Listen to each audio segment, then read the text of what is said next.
구독자 여러분 안녕하세요.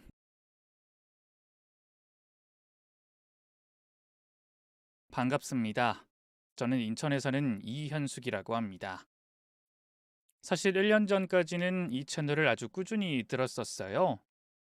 설거지를 하거나 나무를 다듬을 때 늘 다른 사람들 이야기를 들으며 울고 또 웃으면서 거의 매일같이 말입니다.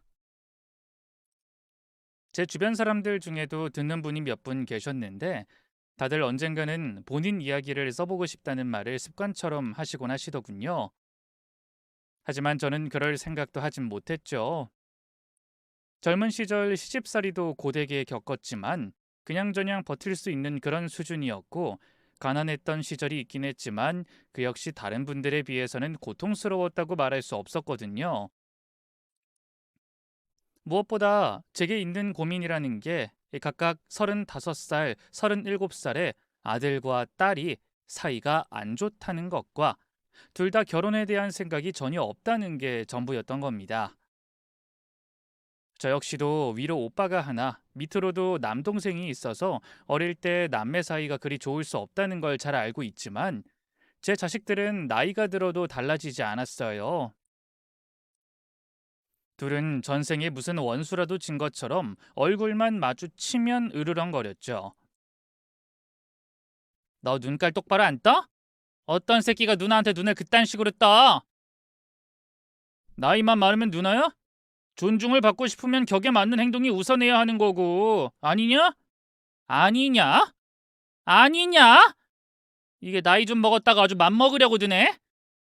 버르장머리는 엄마 자궁에 넣어두고 나왔니? 어디서 싸가지 없게 말을 툭툭해? 그래 두고 나왔다. 그러는 넌 개념을 두고 나왔나 봐? 너 지금 말 다 했어? 나한테 개념 없다고 말하는 거야? 이 썩을 새끼가. 왜? 전곡을 찌르니까 아파? 그렇게 나한테 내세울 게 있는 게 고작 나이밖에 없으면서 어설프게 시빈 걸지 말았어야지.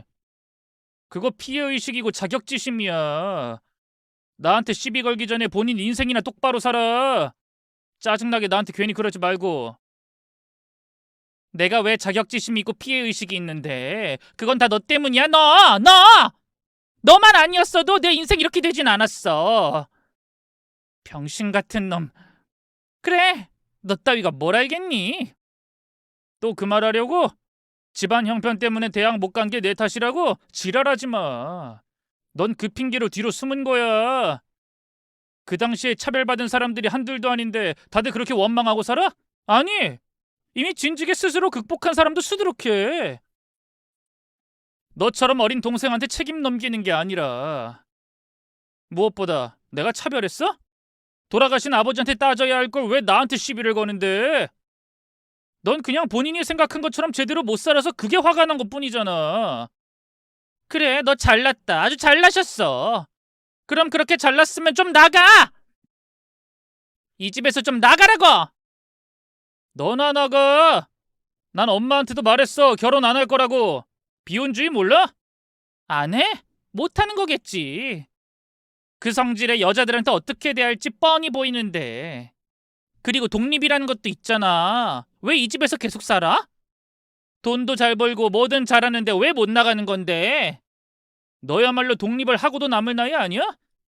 아, 능력이 안 되니까 빌부터 사는구나. 야, 이 새끼야! 너 지금 말 다 했어? 죽고 싶어 환장했니? 애들이 그렇게 싸우는 건 남편이 살아생전에 두 아이를 차별해서 키웠던 게 원인이 되었죠. 워낙 가부장적이고 남아선호 사상이 강했던 남편이었기에 소소한 부분으로도 차별을 했다는 걸 저 역시도 잘 알고 있습니다. 하지만 근본적인 원인은 바로 대학 문제였죠. 막말로 진짜 찢어지게 가난했다면 나라에서 지원이라도 받아 두 아이 다 대학을 보낼 수 있었을 텐데 저희 집은 어설프게 가난했던 겁니다. 특히나 딸 정혜의 경우는 미술 쪽으로 나가고 싶어 했어요. 어린 시절부터 따로 미술을 배웠던 게 아니라 진로를 갑자기 트는 바람에 문제가 꼬였던 거죠. 재능이 있는지 없는지 그런 건 남편에게 중요하지 않았습니다. 그저 예술이란 돈 잡아먹고도 돈 못 버는 일이라며 남편은 그런 딸의 꿈은 완전히 무시했죠. 그렇게 아들 정혁이만 대학을 지원해주면서 두 아이들의 사이는 걷잡을 수 없이 나빠지기 시작한 거고요.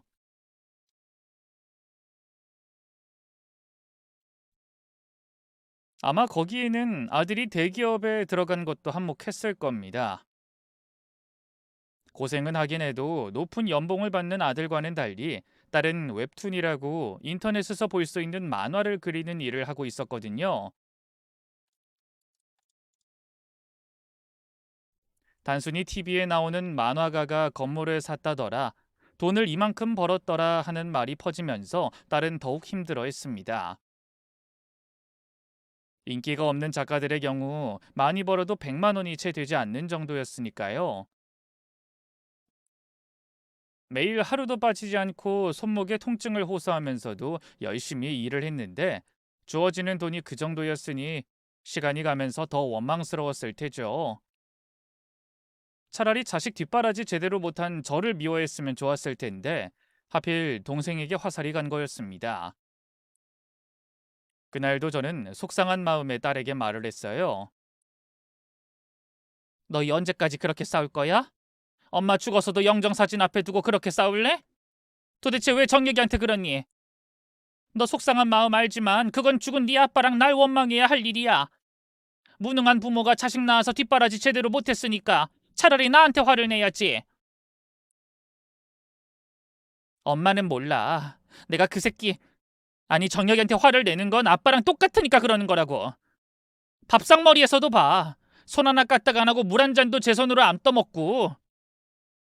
애가 일 때문에 피곤해 하니까 엄마가 그냥 앉아 있으라고 한 거지. 엄마는 안 피곤해? 난 안 피곤하고? 돈이야 그놈이 많이 번다고 해도 엄마나 나나 일하는 사람인 건 똑같아. 엄마도 고시원에서 매일 청소하고 사람들 관리하고 아침부터 저녁까지 거기 있잖아. 근데 돈 좀 번다고 손 하나 까딱 안 해? 걘 지밖에 몰라. 이기적인 새끼. 그 새끼 독립 안 하는 것도 우리 부려먹으려고 그러는 거야. 엄마는 알지도 못하면서. 정혜야, 엄마가 너한테 정말 미안해. 그때 내가 널 도왔어야 했는데. 됐어. 그런 말 듣기도 싫고 엄마 최선을 다했다는 거 알아. 내가 화가 나는 건 아빠가 정혁이 그놈만 대학 보낼 수 있다고 했을 때 날 힐끗 보던 그 새끼 표정이야.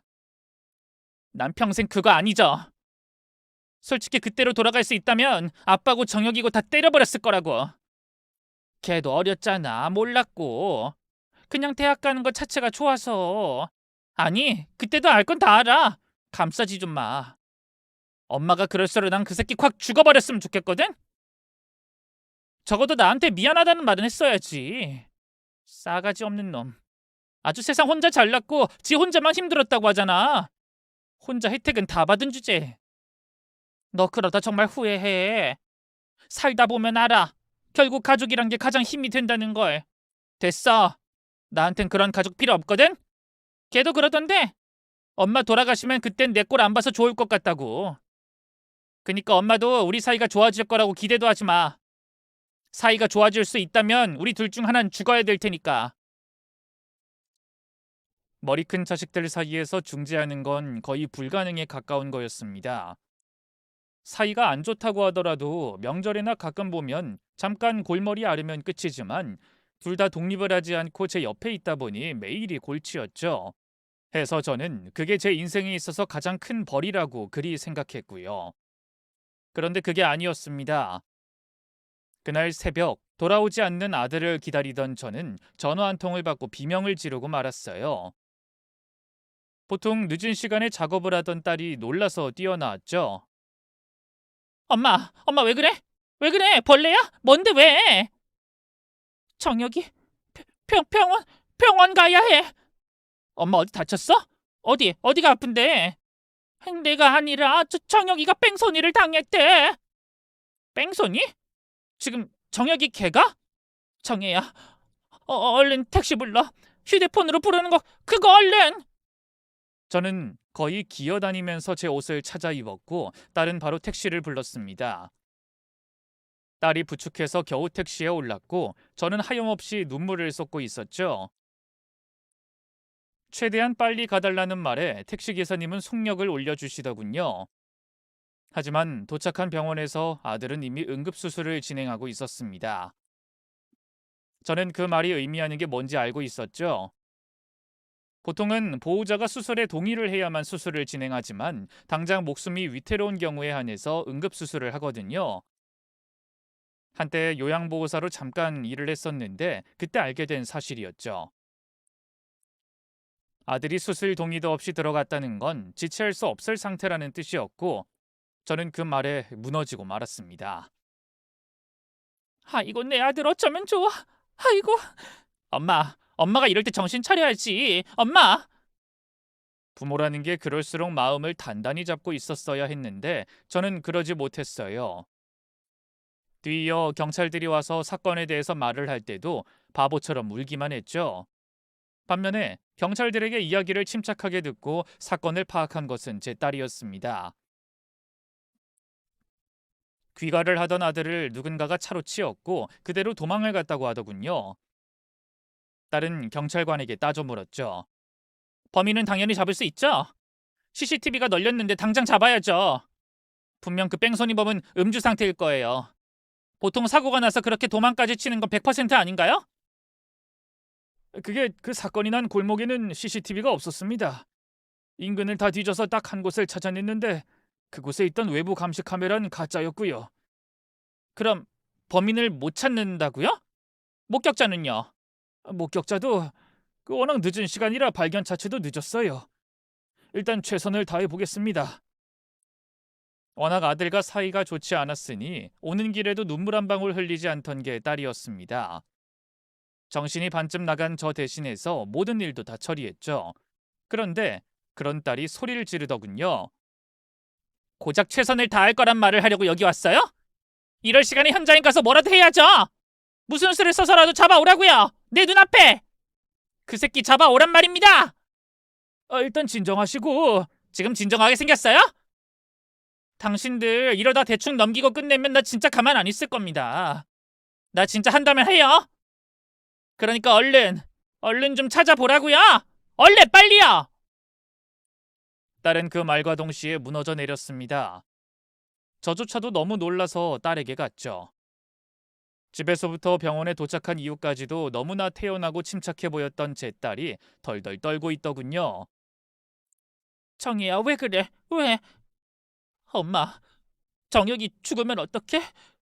내가 아까 죽었으면 좋겠다고 말했는데 나 때문에 내가 그런 말해서 그렇게 된 거면 정혜야, 내 동생 어쩌냐고. 내가 미쳤지. 내가 돌았어. 내 동생 진짜 나 어쩌면 좋아. 너 때문 아니야. 너 때문 아니라고. 그니까 울지 마. 응? 내가 잘못했어. 엄마가 하지 말라고 후회할 거라 그랬는데 내가 입을 돌려서 이렇게 된 거야. 내가 죽었어야 했어. 저 새끼 겁도 많은데 어째. 수술실 무서워하는데. 아니야 정혜야. 우리 청혁이 분명 수술 잘 될 거야. 딸은 내내 제 곁에서 두려워했죠. 수술 시간은 6시간을 예상했지만 7시간이 지난 후에서야 끝이 났습니다. 심지어 수술 이후에는 바로 회복실로 이동해야 했고 바로 깨어나지도 못했죠. 의사 선생님 말씀으로는 수술은 잘 됐다고 하더군요. 거미마카 출혈이라는 처음 듣는 병명이었는데 뇌출혈의 일종이라고 했습니다. 거미막과 연막 사이 공간인 거미막하강 안에 뇌척수액이 흐르며 뇌를 보호하고 영양을 공급하는 역할을 한다고 설명해 주셨어요. 그런데 이 공간에 혈관이 터져 피가 고이는 상태를 거미막하 출혈이라고 하는 거죠. 보통은 뇌혈관 벽이 약해져 풍선처럼 부풀었다가 터지는 뇌동맥류 파열이 원인이지만 저희 아들의 경우는 교통사고로 인한 외상이 그 원인이었던 겁니다. 수술 이후 깨어나더라도 언어장애나 운동장애와 같은 후유증이 있을 수 있다는 말에 저는 가슴을 졸여야 했네요. 하지만 다행히도 깨어난 아들에게 그런 후유증은 없었습니다. 의사 말로는 평소에 건강하고 아직 젊어서 회복도 빠를 것으로 예상한다고 했죠. 죽었다가 살아나서 그런지 정혁이는 정희에게도 별다른 말을 하진 않았습니다. 눈을 뜨자마자 으르렁거리며 싸울 줄 알았는데 오히려 정희에게 누나 누나 하면서 의외로 잘 따르기까지 했고요. 저도 그 부분에서 놀랐지만 정작 낯설어하는 건 딸 정혜였습니다. 엄마, 정혁이가 왜 저렇게 나한테 누나 소리라지? 너무 이상하지 않아? 아까도 밥은 먹었냐, 자기 때문에 힘든 건 아니냐 이렇게 묻는데 나 너무 적응이 되지 않아서. 걔도 놀라서 그렇지 뭐. 더구나 너 바쁜 거 아는데 병관하고 있으니 고마운 마음도 있을 테고. 설마 너 그걸로 또 뭐라고 하려고 그래? 아니야, 이제 안 그래. 미안해서 양심에 찔리는 거지 싫은 건 아니거든. 아, 엄마는 이 상황에도 내가 동생 못 잡아먹어서 안 다릴 거라고 생각해? 이제 안 그래. 나도 반성 많이 했어. 그래, 그거면 됐지. 우리 앞으로는 좀 더 잘 살아보자, 응? 너무나 끔찍한 사고였기에 덕분에라는 말은 하고 싶지 않지만 어쨌든 두 사람이 좀 더 가까워진 건 다행이라고 생각했어요. 그런데 저희 아들이 깨어나서 일반 병동으로 옮기자마자 경찰들이 오면서 아들이 뭔가 잘못됐다는 걸 알게 되었습니다. 목격자를 찾고 있는데 그때가 워낙 늦은 새벽 시간이라 혹시 기억나는 건 없으세요? 새벽이요? 무슨 새벽이요? 제가 새벽에 나가요? 아, 그 사고 당시 기억이 없으신가 봐요. 뭐 그런 경우 종종 있습니다. 그 듣기론 회사에서 회식을 하고 3차까지 술자리를 옮겼다가 집으로 돌아오는 길에 그때 아들은 고개를 갸웃했죠. 회식이요? 회사요? 그게 무슨 저 대학생인데. 경찰은 그 말에 눈을 크게 뜬 상태로 저를 보았고 저 역시도 놀라서 아들을 봤습니다. 정혜는 들고 있던 커피까지 바닥으로 떨어뜨렸죠. 당장 의사한테 달려가 이런저런 검사를 받았는데 딱히 원인을 찾진 못했습니다. 그저 거미막하 출혈은 뇌 안의 중요한 부분에 압력을 가하거나 직접적인 손상을 일으키는데 특히 해마나 특유엽 같은 기억을 담당하는 부위가 영향을 받으면 기억 소실이 생길 수 있다고 설명만 하셨죠. 일종의 부분 기억 상실이었는데 대학교 2학년까지의 기억만 가지고 있는 경우였습니다. 최악의 상황이었지만 의외로 아들이 그 상황을 어렵지 않게 받아들였다는 거예요. 그니까 내가 30살도 넘었다는 거고 군대도 다녀왔다는 거잖아. 취업도 성공했고 심지어 대기업? 내가 공부를 그렇게 열심히 했나? 그렇지. 엄청 열심히 살았어. 취업 준비할 때 아르바이트 병행하고 대학 때도 과외하면서 그렇게 바쁘게 살았고 그 전에 중견기업에서 이직 한번 하고 대기업 들어갔던 거야. 정말 하나도 기억이 안 나? 아주 작은 부분도? 응, 기억 안 나. 근데 와, 씨, 대박. 아, 다행이다. 난 수술됐으니까 군대 빠질 생각하고 있었는데 잘 됐다. 군대 안 가도 된다는 생각하니까 너무 좋아. 아들, 너 정말 괜찮아? 뭔가 혼란스럽거나. 그럼 오히려 뭔가 슉하고 어려운 시기를 다 지난 것 같아서 완전 좋아.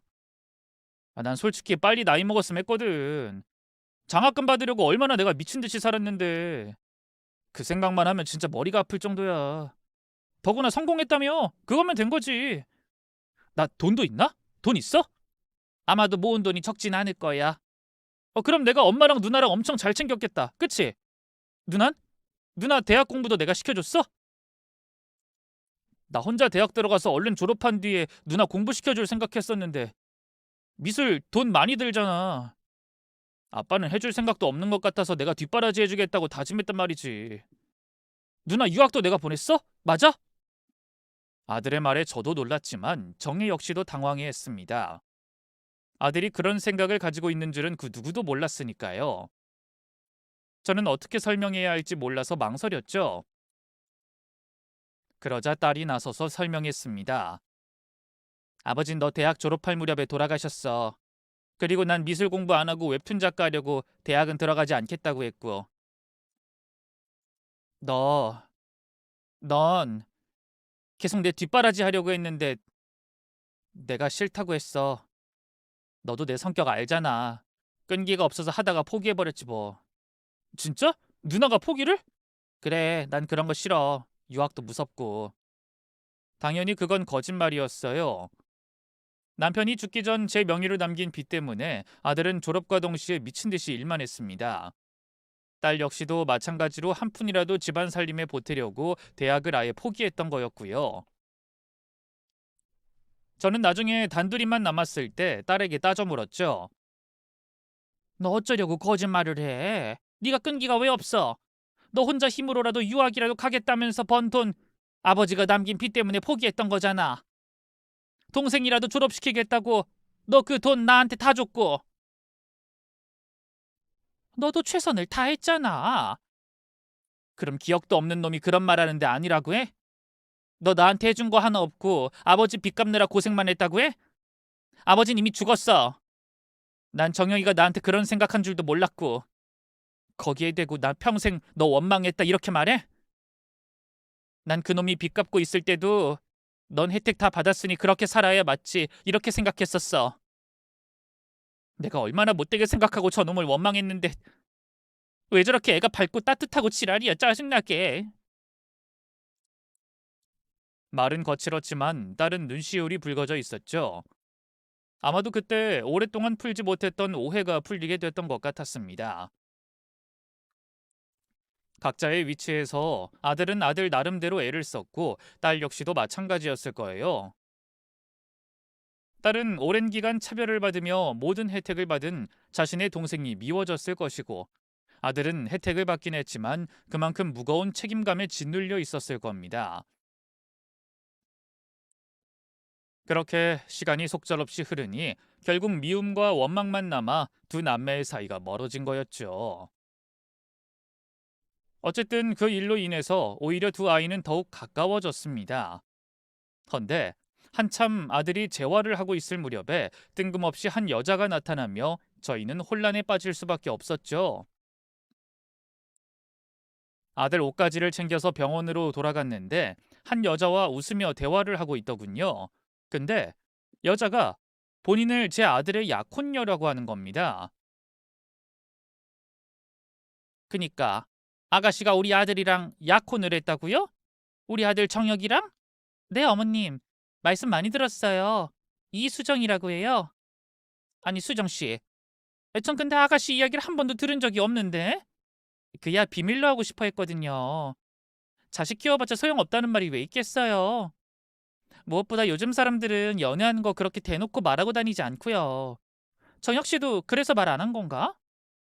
사소한 이야기 잘 안 하는 성격이잖아요. 적어도 제가 알고 있는 정혁 씨는 그랬고요. 아이 그렇긴 하지만 다른 건 아니고 약혼을 했다는 말 때문에 그래요. 저희 아들 비혼주의였는데 어떻게 아가씨랑 약혼을...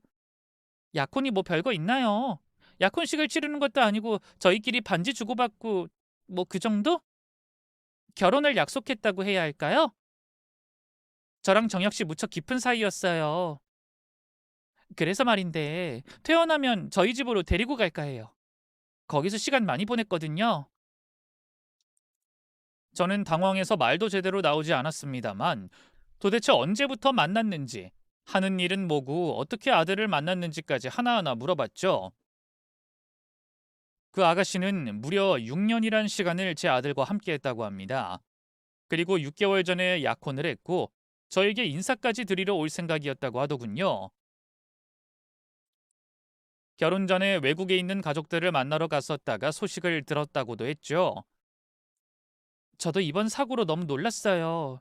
계속 연락이 되지 않아서 도대체 무슨 일인가 했는데 뺑소니를 당했다고 그러더라고요. 병원에 도착해서 간호사한테 듣고 얼마나 놀랐는지. 기억을 못하는 것도 알고 있어요? 6년 전이면 기억을 못할 텐데. 그렇죠. 마음이 너무 아프죠.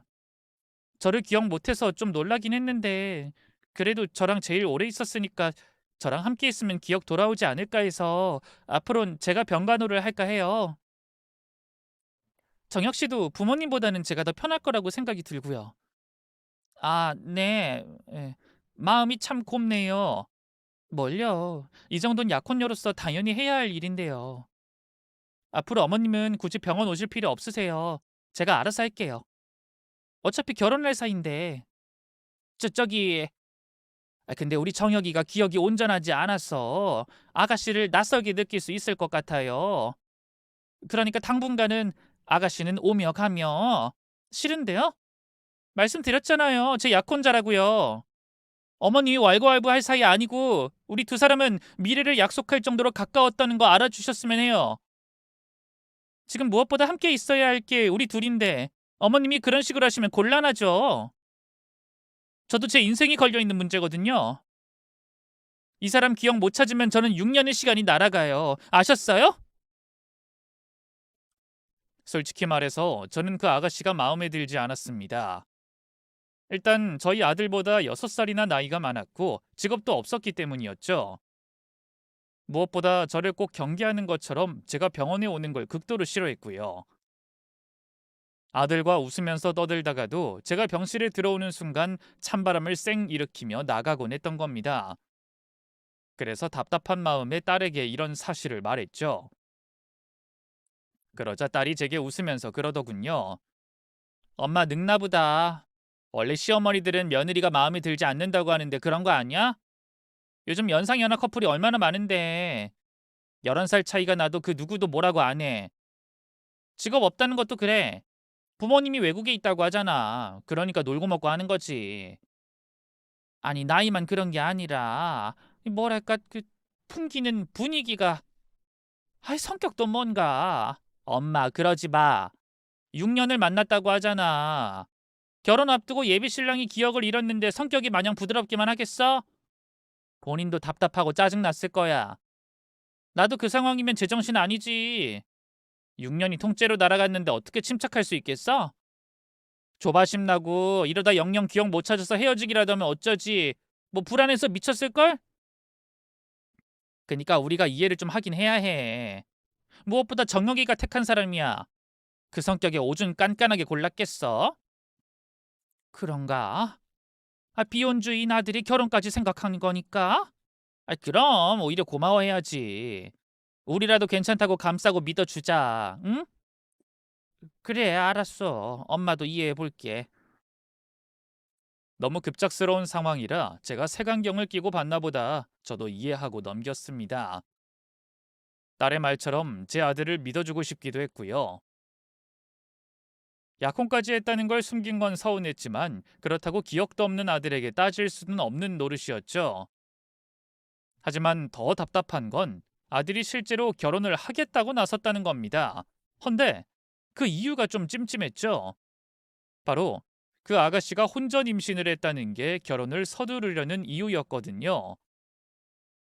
아들은 기억은 없지만 책임을 지고 싶다는 입장이었고 저는 그 부분 때문에 오히려 더 의심이 들기 시작했습니다.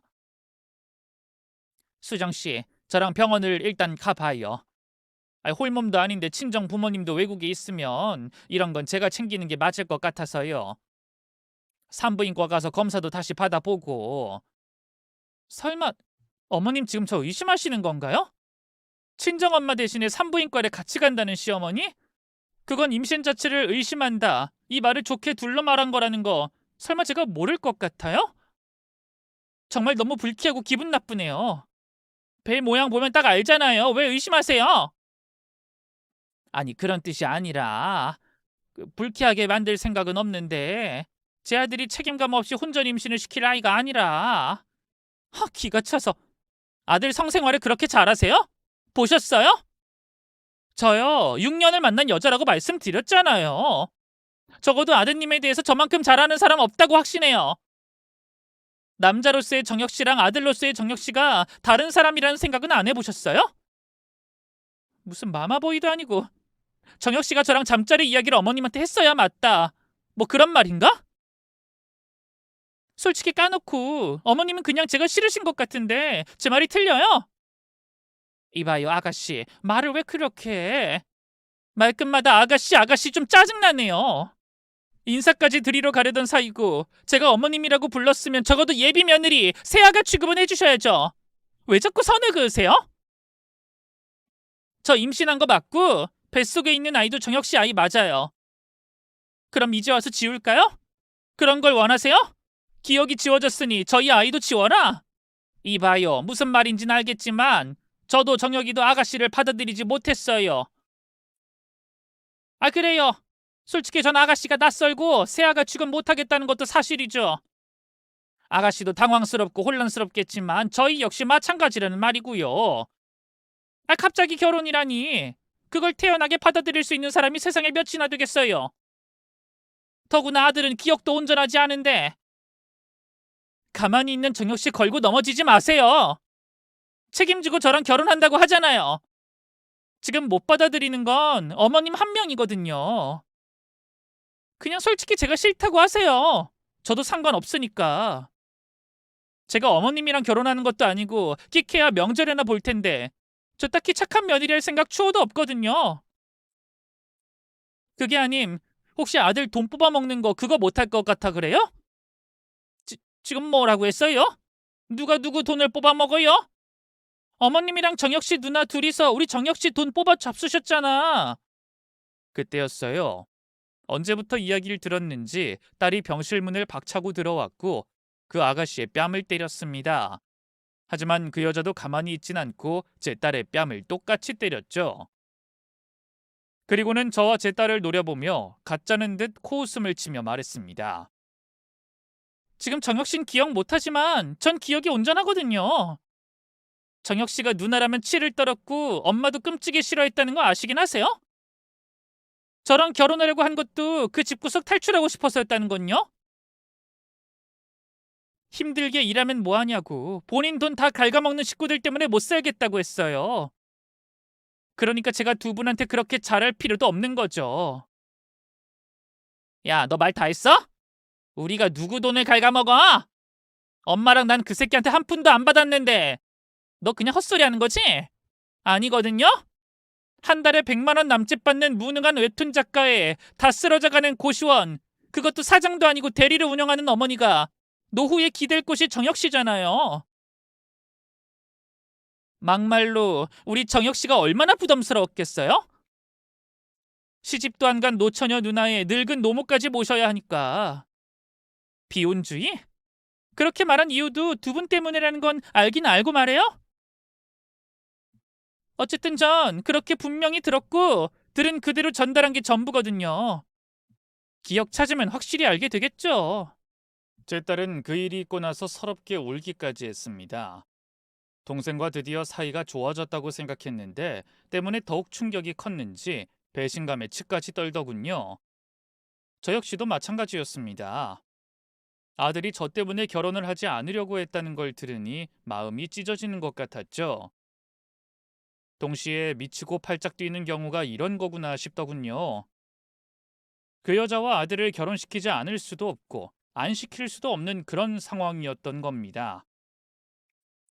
저는 고민 끝에 결론을 내렸죠. 결혼 그냥 시키자. 정혁이도 책임진다고 하고 다 큰 애가 그러는데 어쩌겠니? 엄마 그게 무슨 말이야? 그 미친년한테 정혁이를? 엄마 결혼하는 동시에 정혁이 못 볼걸? 그런 년이 잘도 명절이 찾아오겠다. 나도 보내기 싫어. 그럼 어쩌니? 이제까지 나 때문에 비혼 선언했다는데 그 말을 듣고도 반대할 수 있겠어? 만약 정혁이가 기억이라도 찾고 날 원망이라도 하면 결혼하겠다는 아들 바짓가랑이 잡고 매달린 꼴밖에 더 되니? 내가 도움은 못 돼도 훨훨 자유롭게 날아가는 내 자식 날개 꺾은 애미 되기 싫어. 난 그런 엄마로 기억되고 싶지가 않아. 엄마, 아무리 그래도 아닌 건 아니야. 더구나 정혁이 우리에 대해서 그렇게까지 말할 리가 없어. 그 새끼가 이기적이고 지밖에 모르는 놈이라고 해도 그 정도로 쓰레기라고? 아, 그래, 난 그렇다고 쳐. 날 미워할 순 있겠지. 나도 그렇게 이를 갈고 싫어했는데 하지만 엄마한테까지 원망을 한다고? 그게 말이 된다고 봐? 엄마는 정혁이를 몰라서 그래? 이젠 모르겠어. 솔직히 그럴 수도 있지. 나라도 무능한 부모 싫어. 날개 달고 훨훨 날아가도 모자랄 녀석이 지혜비 죽고 나서 진 빚 때문에 얼마나 고생을 했는데. 나라고 왜 원망을 안 해? 결국 너희 아버지한테 명의 빌려준 것도 나야. 다 내 탓이니 그럴 수 있어. 아니야, 난 그렇게 안 해. 나도 엄마는 원망해 본 적 없단 말이야. 그니까 그 새끼가 그게 진심이면 진짜 내가 가만 안 둬. 내가 그놈 기억 되찾게 할 거야, 반드시. 그 여잔 저희는 안중에도 없는 듯 결혼 준비를 이어갔습니다.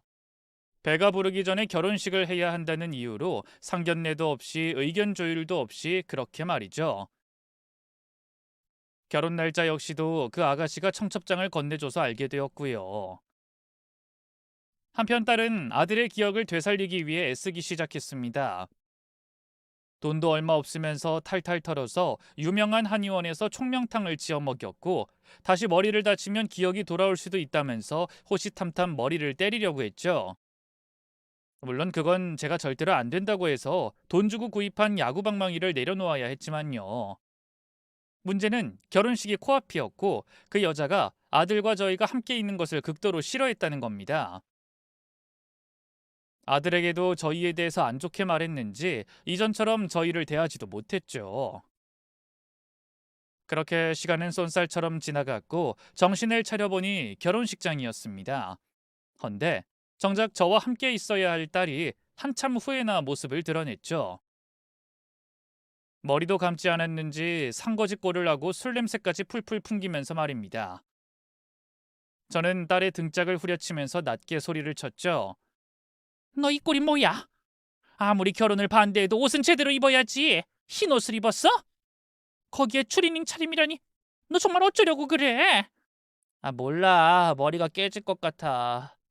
술을 너무 먹었나? 속이 쓰려서 올라올 것 같아. 너 여기서 그러면 안 돼.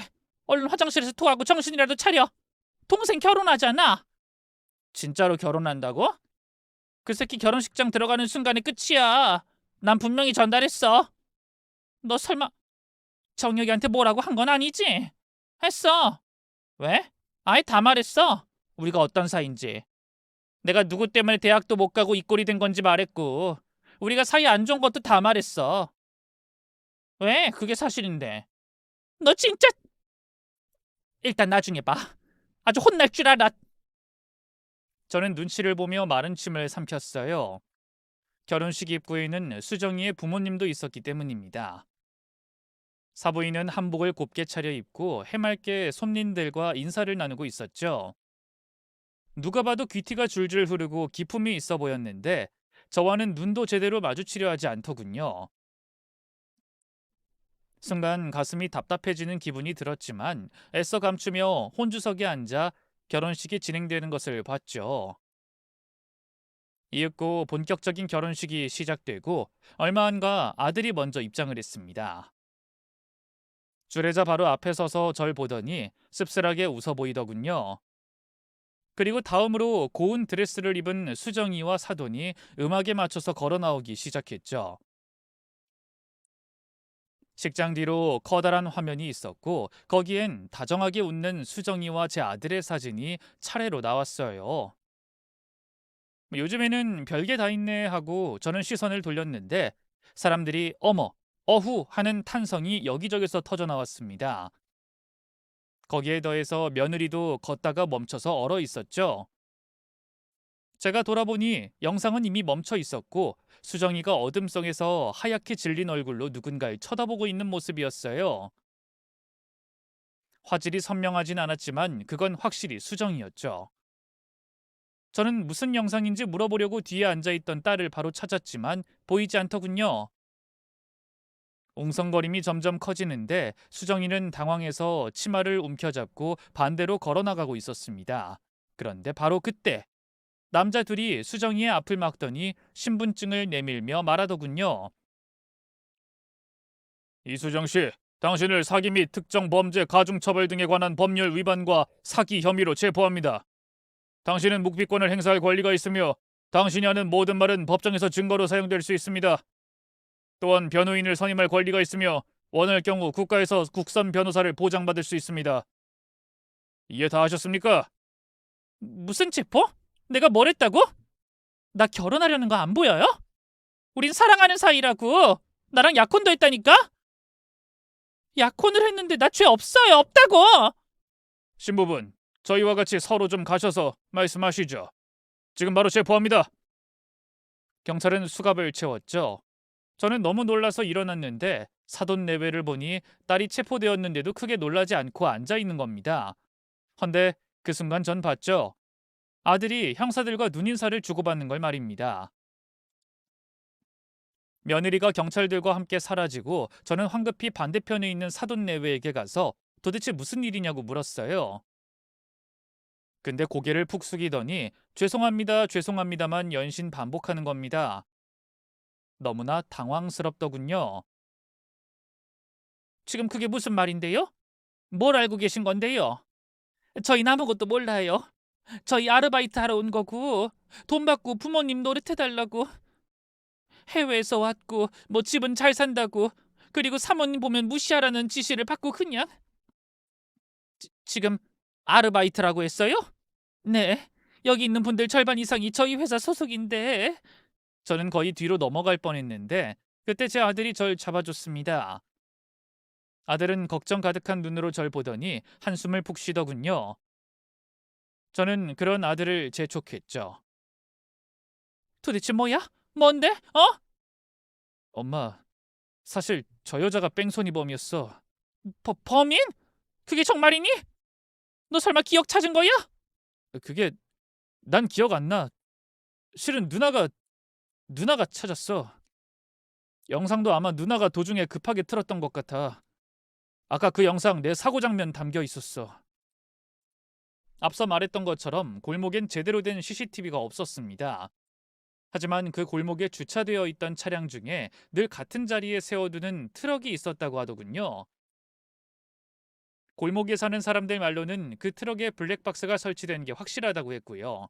문제는 그 트럭이 거의 한 달을 넘게 돌아오지 않았다는 것과 누구도 그 차의 주인이 어디에 사는지 차량 번호가 뭔지 기억하지 못한다는 거였습니다. 하지만 딸이 끈기 있게 그곳에서 내내 기다렸고 마침내 그 차의 주인과 조우하게 된 거였죠. 그렇게 다행히 영상을 넘겨받긴 했지만 모든 게 지워지고도 남을 시간이었던 겁니다.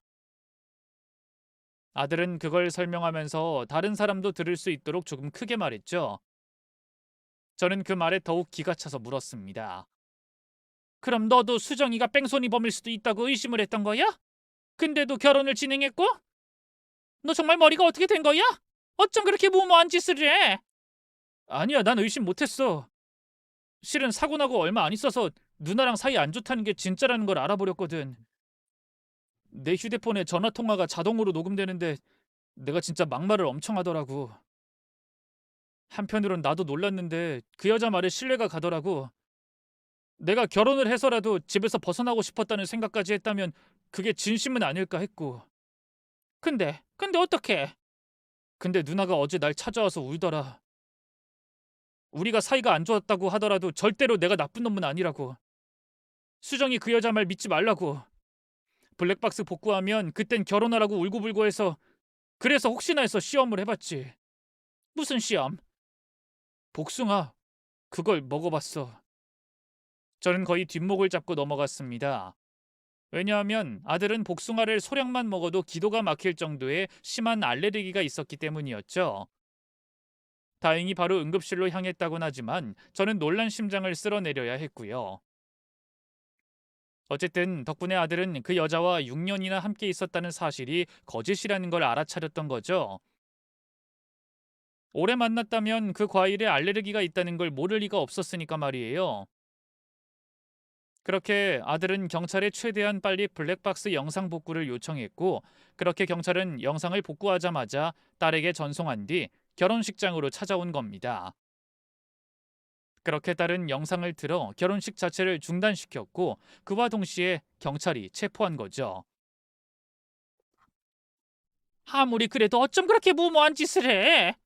엄마 별거 아니야. 확인을 했어야 했어. 그리고 내가 지금 멀쩡하게 살아 있잖아. 응? 먹는 척만 하든가. 아우 정말 이놈 새끼. 언제까지 엄마 속을 썩일 작정이야? 미안해 엄마. 진짜 미안.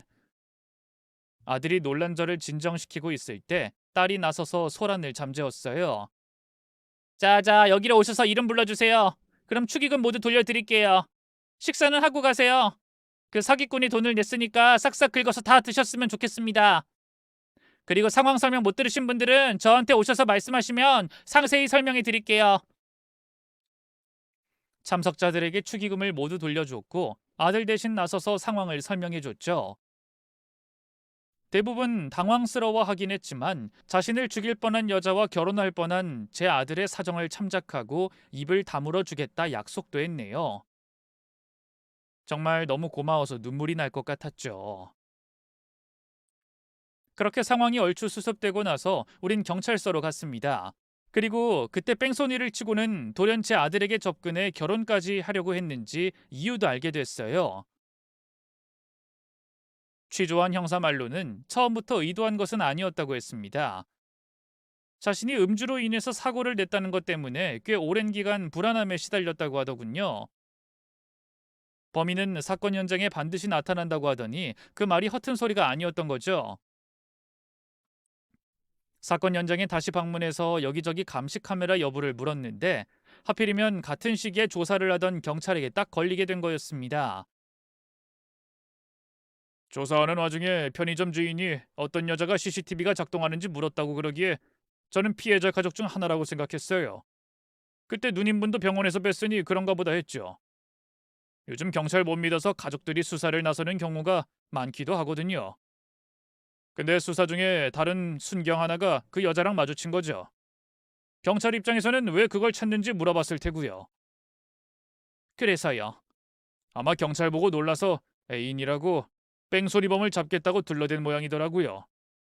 그때 하필이면 순경 중에 하나가 피해자 이름을 말하면서 일이 꼬인 거죠. 저희가 아니랬습니다. 그럼 그걸 토대로 제 아들이 있는 병원까지 온 거고?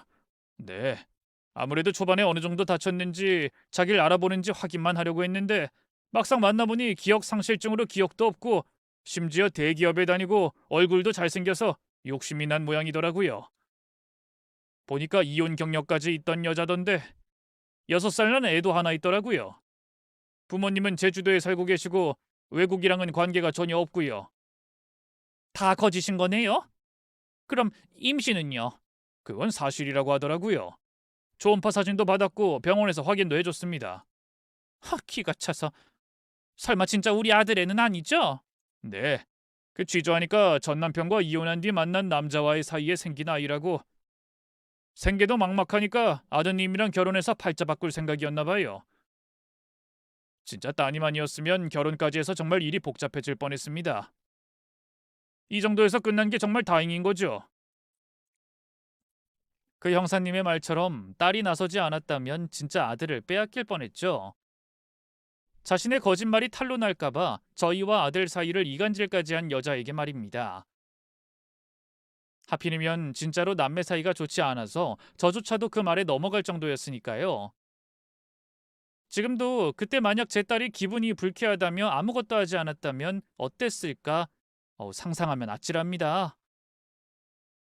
자신을 죽일 뻔한 여자와 아들이 한 이불을 덮고 살았다면 저는 아마 12번은 더 뒤로 넘어갔겠죠.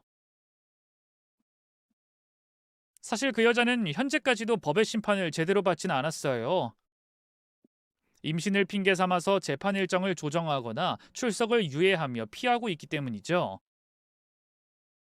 그나마 한 가지 위안이 되는 건 결혼식을 준비하면서 엄청난 빚을 졌다는 거였습니다. 잘 사는 집 딸을 연기하려고 대출까지 받아 무리하게 사람을 사서 쓰고 결혼식을 성대하게 열었기 때문이죠. 아마 그것도 나중에는 아들에게 다 갚으라고 할 작정이었겠지만 일이 틀어져서 온전히 본인이 책임지게 되었으니 속이 후련했네요. 한편 아들은 회사에 복직을 했고 비록 기억을 잃긴 했지만 다행히 회사에서는 해고를 당하진 않았어요. 업무 수행 능력이 장기적으로 회복 불가능하다고 판단되면 일정 절차를 거쳐 해고가 가능하다고 했는데 몸이 기억하는 게 있는지 업무에서 별탈 없이 바로 적응을 했기 때문이죠. 딸 역시도 한 출판사와 계약을 해서 그림 작가로 들어가게 되었는데 덕분에 이전보다는 훨씬 더 많은 돈을 벌게 되었고요. 문제는 이것들이 아직도 변하지를 않았다는 겁니다. 야, 너 눈 똑바로 안 떠? 어디 감히 누나한테. 내가 너 목숨을 구했어. 몰라? 목숨은 무슨 집어치워. 내가 구해달라고 했어? 혼자서 발끈해서 돌아다녔으면서. 너 이리 와. 오늘은 너 머리통을 야구방망이로 확 날려버리게. 거미마카 출혈. 이번엔 내가 터트려 줄 테니까 당장 튀어와. 도망치지 말고. 엄마! 누나 년이 나 또 때리려고 해. 엄마! 전생에 무슨 죄를 지어서 이것들 싸움을 30년이 넘게 말려야 하는지 답답한 순간이 요즘에도 오긴 합니다. 다들 결혼하고 아이를 낳고 부모가 돼도 모자랄 나이에 아직도 으르렁거리는 걸 보면 한숨이 절로 나오죠. 그래도요, 참 이상한 게요. 그렇게 서로 못 잡아먹어서 안달인 것들이 정작 중요한 순간엔 똑같이 가족을 챙길 거라는 건 이젠 믿는다는 겁니다. 말은 그렇게 험하게 해도 서로가 가장 믿는 울타리라는 걸 그 사건을 겪고 나니 이젠 저도 알겠어요. 그래서 이젠 둘이서 치고받든 욕을 하든 큰 걱정 전혀 하지 않습니다.